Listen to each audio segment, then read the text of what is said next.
Hey, what's up guys? Scott here, back with another video. It's been a month, so it's about time for me to do one. My goal is to do at least one a month, if not two a month, but at least one a month, because I don't want to oversaturate, but I definitely enjoy doing these so as a hobby. So anyway, today you kind of want to we're taking a look back at, with us moving deep into the MCU multiverse saga, going towards that climactic event, and with James Gunn starting his new era of DC content.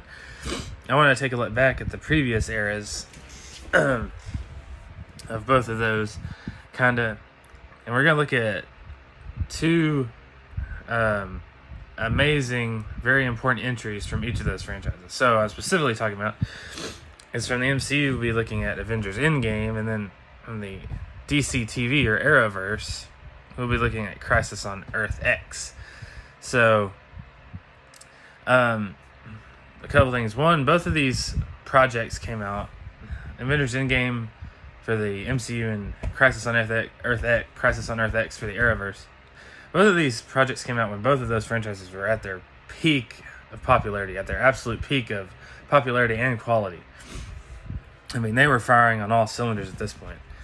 Now, Endgame was the culmination of 10 years, over a decade's worth of storytelling. It was gonna kind of wrap a lot of stuff up, right? Now, Crisis on Earth X wasn't necessarily that, but it did have some important story points in it for the Arrowverse as a whole, too. So it wasn't quite the culmination event that Endgame is, or was or is, but it still had some important stuff going on in it for sure, just story-wise for the Arrowverse. So, and these two projects came out not too far apart, less than a year and a half. I can't believe it's been this long, but Crisis on Earth X came out in late 2017, November, December 2017. It aired over 2 nights. It's a TV crossover event, as the Arrowverse is a TV universe. It aired over 2 nights. Came out late November, December 2017. And then Avengers Endgame came out in April of 2019. So and then of course it's been years since both of these came out, right? But these two projects came out not too far apart, but less than a year and a half, or maybe right at a year and a half. So, so they came out pretty close together, when both franchises were still at their absolute peak of quality and popularity. So they had a lot of that going for it. And in my opinion, Crisis on Earth X, as far as the Arrowverse goes, this is even for a TV budget, this is a movie quality level project. You can definitely tell some of when the CGI, they're on a TV budget, but this crossover used a lot of practical fights and had a whole bunch of characters in it from all the shows. And I think this could have been a movie, and I think it would have been awesome to see on the big screen. But it is what it is. So, and that kind of leads me into both of these projects had pretty much every hero in it from both of those franchises. In the Endgame, you had all the heroes, main and supporting, that have been introduced up to that point in that film, one way or another. And then same with Crisis on Earth X. Every Arrowverse hero up to that point pretty much was in that crossover. So both of these were major events for those franchises as a whole. And so I want to brag on Crisis on Earth X. Now, obviously, the standout in Avengers Endgame is that whole final battle, right? Where at the ruins of the Avengers base, and Thanos from the past arrives, that whole final battle, which is amazing, don't get me wrong. But Crisis on Earth X has 4 standout action sequences that I can think of off the top of my head. You got the church fight when Barry and Iris are getting married, the church fight when the bad guys first come in, and then you have the warehouse fight. I think that's episode 2, where they go to try to capture Reverse Flash, or capture the other villains. And then so you have the church fight, the warehouse fight, and then you have the the fight on Earth X where they're trying to get back to Earth 1. And then when they had to sneak into the bad guy headquarters, and that whole sequence is really cool. And then you have, of course, in the episode 4, you have the final fight where all the heroes come together, and it's this awesome shot you can find on Google or YouTube where you see all the main Arrowverse heroes lining up against the bad guy army. Oh, it's so cool. Just like Endgame, right? And for a TV budget, it looks great. Of course, in Endgame, you have the portal scene, right, where all the heroes come out facing down against Thanos' army. So very similar vibes, right? So, Earth, in my opinion, Earth X is the best thing the Arrowverse ever did, definitely as far as crossover, as far as quality. So, a lot of similarities.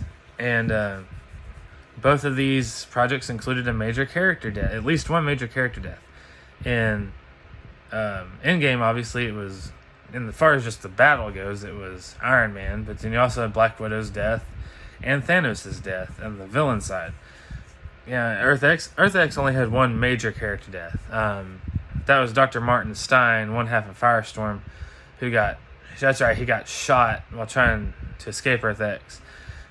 So Firestorm was Martin Stein and Jefferson Jackson together, that they formed to form Firestorm. So Martin Stein had to sacrifice himself so that Jefferson could live. So basically Firestorm died because at this point, because Jefferson, no one else to fuse this. So Martin Stein died, and this was the end of Firestorm. So that was he was a major hero up to this point in the Arrowverse. Oh, and I love the early seasons of Legends. Man, bringing back memories. When in the early seasons of Legends, when Martin and Jefferson and Martin would team up to form Firestorm, Jefferson would always say, "Gray, let's fuse," and then they fuse and form Firestorm. Oh, it was so cool. Those are the peak days of the Arrowverse, man. So good. Anyway, sorry, I kind of caught off on a tangent there. So let's talk about the villains for a minute. So the villains, so Thanos obviously was the main villain the MCU was building up to at the end of the Infinity Saga, right? So we knew everything was most likely leading to him, right? So the Arrowverse is kind of different with Reverse Flash. And they weren't necessarily building to him, but I would consider him the main villain of the Arrowverse because he's the one that has plagued the heroes the most. He's fought against Flash several times. He fought against White Canary and the Legends a couple times. He's fought against Green Arrow.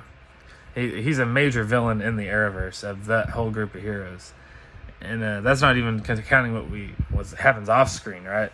So he's definitely the most persistent villain of the Arrowverse. So him being a major villain in this crossover, I kind of consider him the main villain of this crossover because he's what connects Earth 1 with the Earth X. He teams up with the Earth X villains to bring them to Earth to conquer it. So